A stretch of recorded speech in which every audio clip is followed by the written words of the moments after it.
Vous êtes à l'écoute d'Anthropodcast.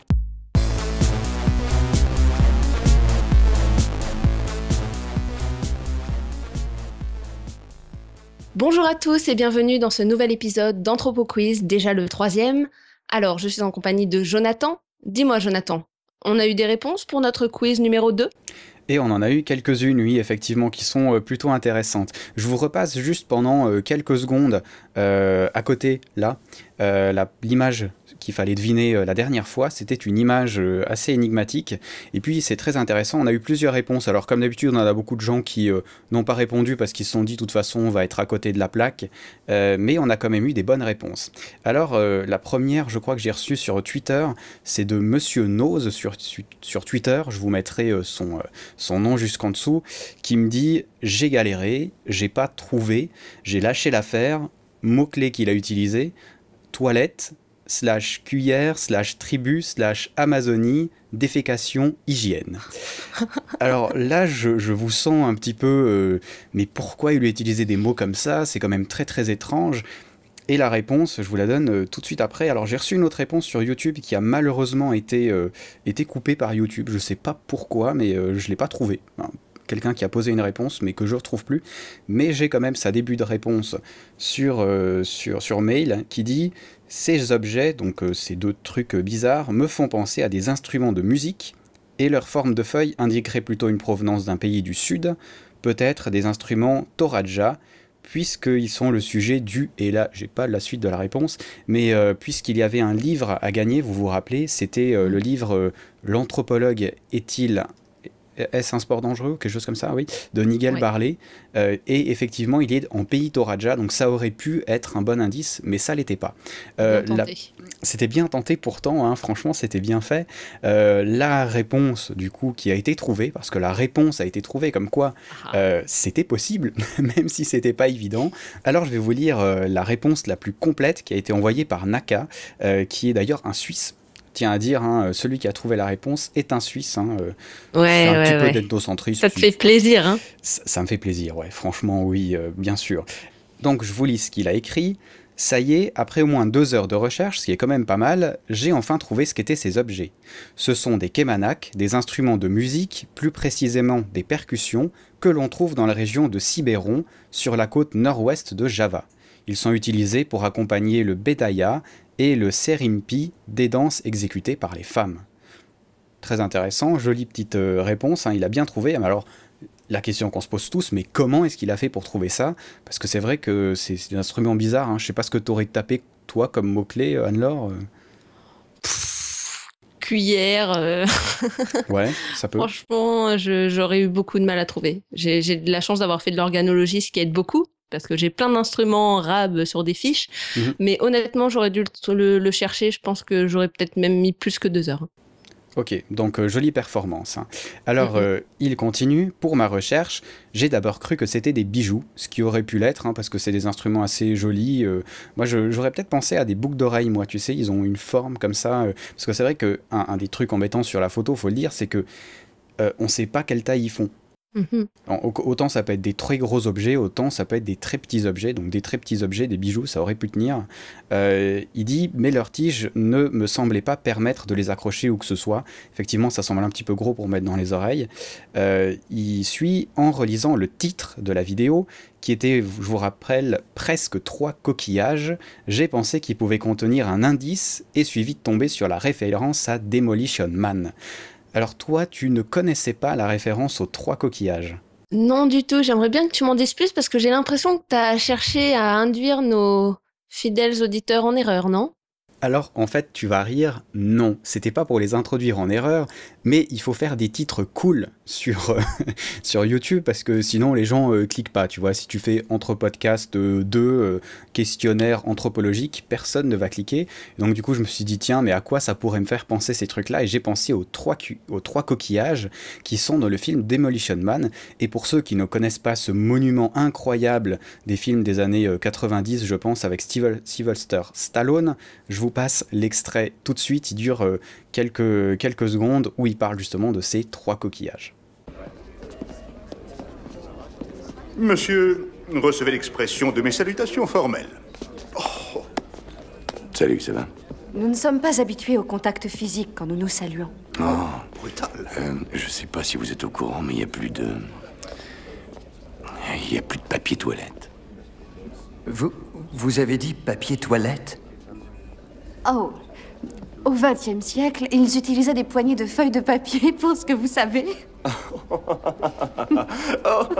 Je suis bien content que ça vous amuse, mais là où devait y avoir du papier toilette, il y a une sorte d'étagère avec 3 coquillages dessus. Il ne sait pas se servir des 3 coquillages. Je conçois que ça puisse être déroutant. C'est bien toi, Spartan? Non. Zach? Zach Lamb? Qu'est-ce qui t'est arrivé, mon pote? Ah, j'ai quelques années de plus. C'est dingue. Et je me souviens encore du petit jeune qui faisait ses débuts de pilote. Ah, ils ont fini par m'interdire de vol. Les cons! T'es un sacré bon pilote! Spartan, vous avez une amende de 2 crédits pour infraction au code de moralité du langage. Bouge pas, je reviens. Ils ont l'air amis, mais ils lui parlent de façon tellement grossière. Si vous aviez lu ma thèse, vous sauriez que c'est ainsi que les mâles hétérosexuels anxieux se comportaient entre eux. Je le savais. Merci beaucoup, tronche de merde, casse-couille, putain de saloperie d'enculé de machine à la mort Une moelleux. amende de 5 crédits pour infraction répétée au code de moralité du langage. Plus besoin de coquillage. J'en ai pas pour longtemps. Alors, vous avez vu sur cette vidéo, justement, il y a 3 coquillages qui sont situés dans les toilettes du futur, et notre cher Sylvester Stallone ne sait pas comment les utiliser, ces 3 coquillages. Ce sera peut-être un problème qu'on aura dans les voyages dans le futur, je sais pas, hein, peut-être qu'on ira aux toilettes et on saura pas comment faire, mais en tout cas, c'était très rigolo. Il a dit, du coup, j'ai été voir du côté des portes, papier toilette, mais mes recherches infructueuses dans ce sens, ainsi qu'un peu de bon sens, m'ont fait renoncer à cette piste.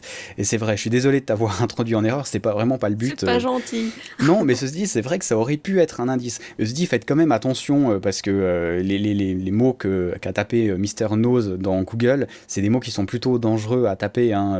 Mettez le filtre Safe Search en tout cas, parce que vous pouvez tomber sur des trucs vraiment dégueulasses, je suppose, je l'ai pas fait, mais si vous avez été choqué par 50 Shades of Grey, à mon avis, vous aurez de quoi faire avec ce genre de requête. Bref, il continue donc, puis je me suis dit qu'il y avait une forme qui leur permettrait de raisonner si on les frappait ensemble. Il y a de l'idée quand même, hein. J'ai donc cherché du côté des instruments en combinant tous les mots-clés possibles et imaginables sur Google, hein, c'est souvent ce qu'on fait quand on fait une recherche. Instruments en forme de feuilles, instruments tribaux, instruments rituels, instruments en or, bronze. Là, il touchait déjà assez juste. Hein. Pas mal, hein. Pas mal du tout. Hein. C'est finalement en me disant qu'ils avaient une forme de banane. Je commençais à avoir faim, dit-il, parce que c'est vrai que moi, j'aurais pas pensé à taper banane, franchement, que j'ai tapé les mots-clés qui m'ont amené à la page Wikipédia, instrument bananana shaped. Il dit au passage, petite astuce pour la recherche Google, vu qu'il y a énormément de contenu en anglais sur Internet, étant une langue plus parlée que le français, faire ses recherches en anglais permet d'obtenir plus de résultats. Et vraiment, je suis tout à fait d'accord avec lui, notamment sur ce qui est de Wikipédia. Je sais que Wikipédia est très critiqué en français, en tout cas. C'est vrai qu'il n'y a pas forcément énormément de gens qui vont mettre des sujets là-dessus. Beaucoup de sujets sont très très courts ou demanderaient à être beaucoup mieux écrits ou plus référencés. En anglais, c'est vraiment pas le cas. Moi, souvent, ce que je fais, c'est que je prends un terme en français, je fais ensuite la recherche en anglais sur Wikipédia, et là vous avez un article qui peut être 3, 4, 5 fois, 10 fois plus long que ce qu'il est en français, notamment pour le dernier épisode de 5 mots pour comprendre la datation. La majorité des choses que j'ai écrites sont tirées des articles en anglais, parce qu'en français c'était vraiment trop court. Je sais pas si tu fais la même chose toi, de ton côté. Si, la plupart du temps, oui. Ouais, c'est un peu regrettable, hein, mais voilà.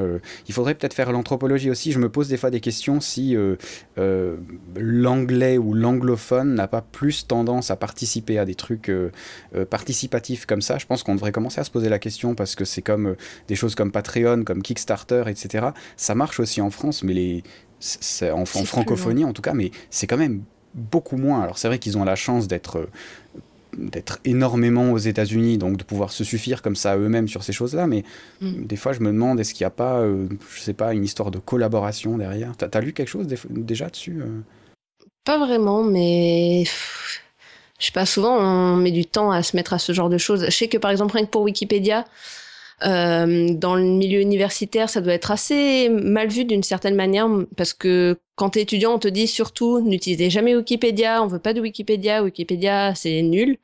Et du coup, si tu continues à grandir avec cette idée-là et à devenir chercheur, et bah du coup t'as cette idée que là-dessus il y a que des trucs inutiles, ce qui est complètement faux.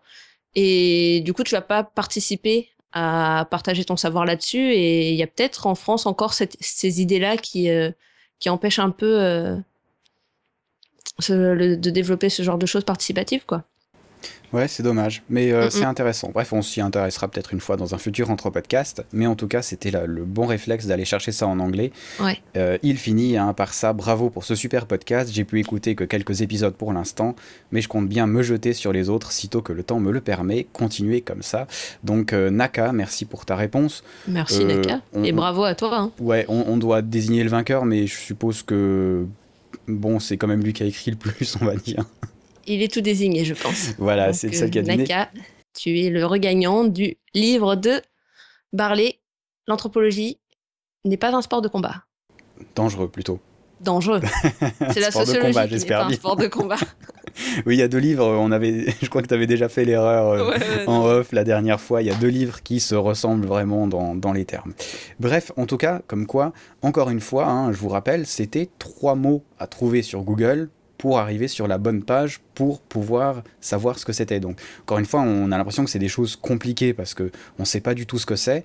En réalité, c'est pas si compliqué que ça, même si effectivement, ça a pris du temps, hein, plus de 2 heures, mais je pense que s'il n'avait pas été mal orienté par le titre de ma vidéo... Ça serait peut-être plus vite. Ou s'il avait eu faim plus vite et qu'il avait pensé à la banane tout de suite. Exactement. En tout cas, on le félicite bien. D'ailleurs, vu que ce quiz est fini, je propose qu'on en fasse un suivant. On part sur quoi cette fois-ci? Tu nous as trouvé quoi? Une image, une vidéo Cette fois-ci, c'est une image que voici. Ok, ouais, d'accord. Et donc, ce qu'on vous demande, c'est assez simple. D'où viennent ces étranges maisons et qui les fabrique? Alors là, du coup, vous avez déjà un mot-clé, je suppose, hein, qui s'appelle maison. Oui, bon. On va vous aider. On vous aide un peu, mais c'était un peu évident là par rapport à l'image. C'est quand même moins compliqué que la dernière fois. On s'est dit qu'on allait être un peu plus gentil. Exactement. Et ceci dit, encore une fois, vous la trouvez vraiment avec 3 mots-clés. Vous en avez déjà un. Donc ça n'a rien de compliqué. Il y en a un deuxième d'assez facile en plus. Il y en a un deuxième d'assez facile, mais on va pas vous le dire quand même, c'est de la triche. Pour ce coup-ci, on vous fait gagner quoi? On vous fait gagner un nouveau livre. Cette fois-ci, ce sera « Comment je suis devenu ethnologue ». Donc, c'est un petit bouquin qui compile les témoignages d'un peu plus d'une dizaine d'anthropologues sur leur parcours, comment ils sont devenus anthropologues, etc. Et personnellement, je trouve vachement intéressant. C'est un des premiers bouquins que j'ai acheté quand je me suis lancée dans les études universitaires, histoire de voir un peu dans quoi je me lançais. Et je pense que ça devrait vous plaire. Cool. D'ailleurs, tu m'as dit qu'il y avait un témoignage de notre ami Franck Michel qui était venu dans les 4 premiers Anthropodcasts. Franck Michel, oui. Que j'ai découvert après des années. Je me mais mince, en fait, il était dans ce livre déjà. Et ouais, on connaît des gens qui sont dans des livres, c'est pas génial. C'est dingue. Ok, donc, que dire de plus? Je pense qu'on a tout dit. On espère que vous allez être nombreux à participer à ce nouveau quiz. Encore une fois, n'hésitez pas à vous tromper, à faire des erreurs. C'est pas grave du tout, mais je pense que celui-là est quand même relativement facile. Ouais. Et puis, on vous dit à la prochaine. Exact. Et comme d'habitude, vous pouvez répondre par email à contact@anthropodcast.fr, comme ça s'écrit, ou alors en allant sur anthropodcast.fr, il y a aussi un formulaire que vous pouvez remplir si vous voulez discuter avec nous, il n'y a aucun problème. Évitez de répondre en dessous dans les commentaires, enfin dites-nous que vous aimez la vidéo ou pas, mais parce que sinon vous allez donner la réponse à tout le monde, c'est pas très juste. Eh oui. À la prochaine. À la prochaine. Je sens que je vais me plaire dans le futur. Maintenant que tu as tout démoli. Mais il y a une chose que je voudrais savoir. Comment ça marche, ces foutus coquillages?